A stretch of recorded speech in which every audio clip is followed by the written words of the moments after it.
Hey guys, just finished watching Gifted, Season 1, Episode 12, Extraction, Episode 13, X-Road. This was really interesting. It was a really cool episode. Seeing the two-part, 2-hour season finale was really cool. I've got a list here of things to go over, and it was really cool seeing the whole Dr. Campbell's sick brother at the beginning. That was kind of interesting to see that. It's kind of a different origin for him. I didn't expect that origin at all, so it was really kind of interesting to see that. It was kind of nice to see where that comes, and maybe if that continues on in the next season, we'll have to wait and see. Because I'm not mistaken, they did get confirmed for season 2, so that's pretty awesome there.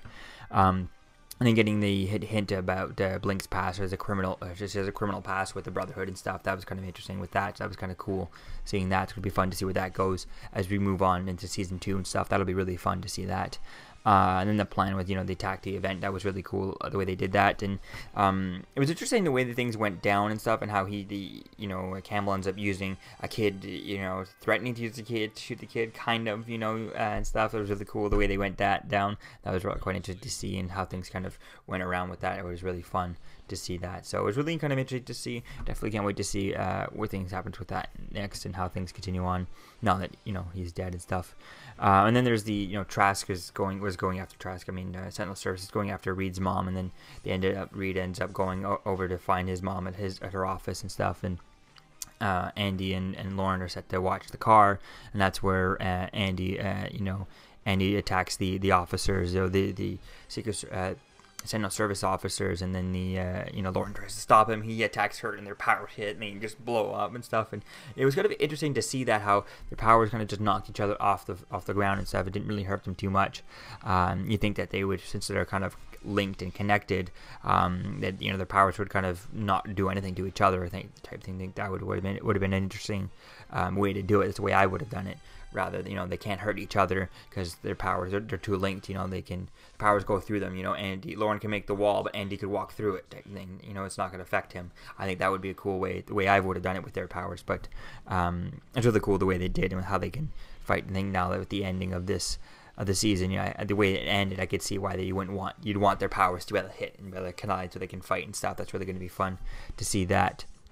There and stuff, and it was really cool seeing Andy's been on edge and all that stuff, and that comes to fruition at the end, and I have a note for that. So seeing that the Hellfire and Brotherhood, it seems like really interesting to see how it sounds like the Brotherhood is working with the Hellfire's Club, and they're doing the same thing. Because from what I know, with the Brotherhood in the comics, they've always been nowhere near the same level as the Hellfire's Club or anything like that. Just been a bunch of people, a bunch of kids and stuff. So really never been someone super strong type thing, other than when they have Magneto maybe running them and stuff. So it's really going to be cool to see where that goes, and to see how things continue on with that relationship between Hellfire Club and Brotherhood. Are they actually full on mixed in together? Is it they completely mixed, or are they just kind of a little bit doing the same thing, helping together type thing, or are they one team type thing? It's really going to be fun to see where that goes in season 2. And then there was a little Blink and Thunderbird kiss and stuff, so it'll be fun to see where that relationship goes, to see if it's still, did that relationship ever, how's that relationship going to last and go, if it all started with, kind of a lie when Dreamer put that memory into Blink's head type thing. So she knows that it's fake, that it's a fake memory, but stuff, but there's still that, that thing in the back of her head that could maybe think that maybe that was true type of thing, that it's all not real type thing. So who knows? It's really going to be fun to see where that relationship goes. And I like the way they do the relationships in this show. They don't hold on to them whatsoever, because they don't have much time in 13 episodes. So I think I like that. They only have tidbits of relationship stuff throughout, and I kind of like the way they do that. Just sprinkle them throughout, and that's it. Nowhere, not a lot, no episode focused on it, no nothing like that. Just sprinkled throughout, and I really like that for the show. And then the cool part was seeing Polaris, another part here, seeing her, finding out that she could stop phone signals and stuff. So she could stop Wi-Fi signals. She could stop on any type of electronic signal made by, I guess, metal. She can stop that and stuff. And I think that's really cool. Would be cool to see if she can evolve to kind of, since her powers are kind of evolving because she's having a kid and stuff. She's pregnant. Would she be able to tap into those and be able to hear them, or she's controlling them and blocking them? Could Itzma, one of the twins, one of the triplets, can they read her mind to then read? Is there a way to somehow listen to the phone call through the wires, through her power somehow? That would be a cool way to evolve that.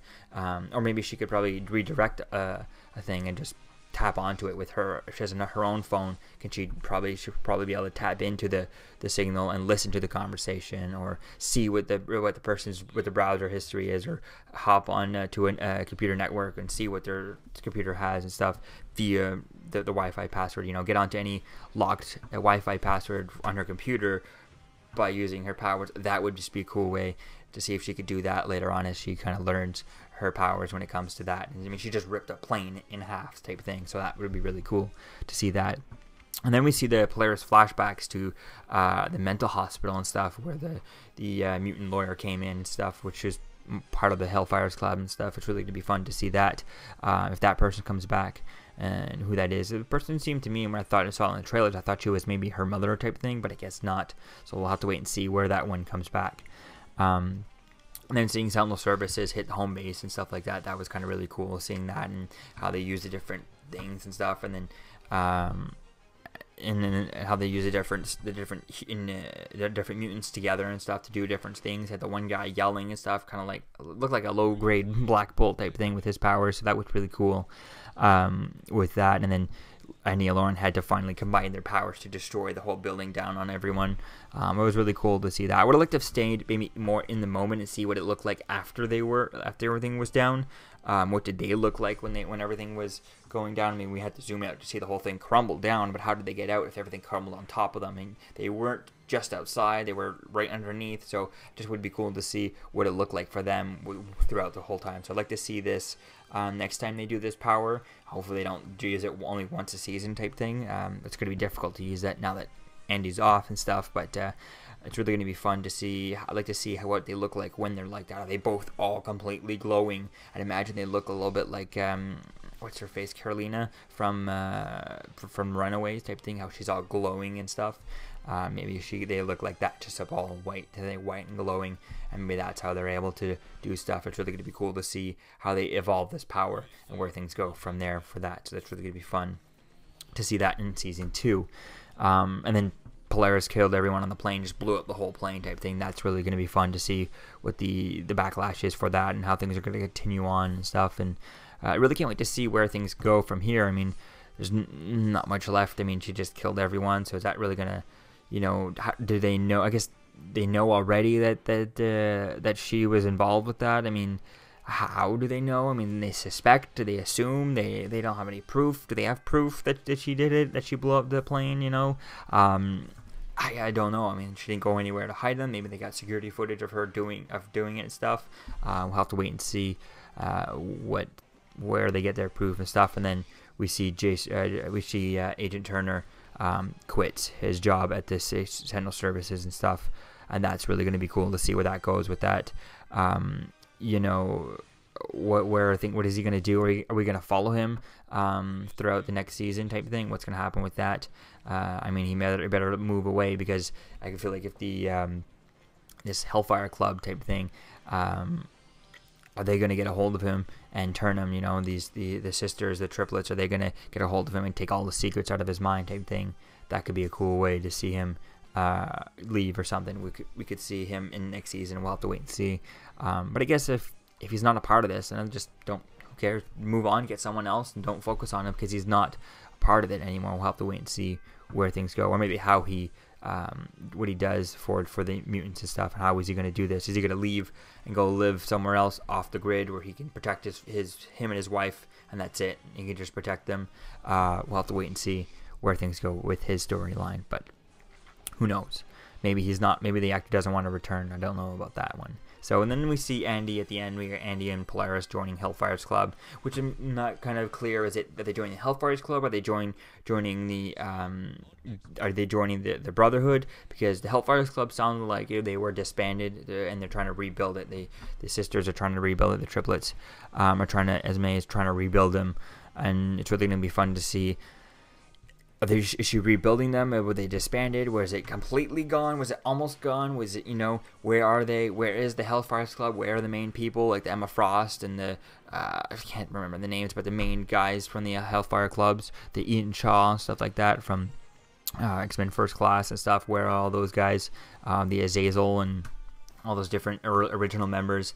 Are they with X-Men? Where is the X-Men type thing? That's really going to be fun to see where things with that go and how things continue on for this show for season 2. So it's really going to be fun to see that and see where things go from here. So it really was a nice episode. I love these 2 episodes. Were really cool. Nothing super awesome really happens. Like, oh, you gotta watch this for something like that. That it would, anyone who's just a comic fan just to watch this episode on its own might not be interested in these episodes. But overall, this season was definitely a great season, and I would recommend it to anyone who's a X-Men fan, Marvel fan, anything like that. It really was a cool show. I really can't wait to see where things go with this. But to compare this to the other X-Men shows that are out there, which I guess the only other X-Men show we have is Legion.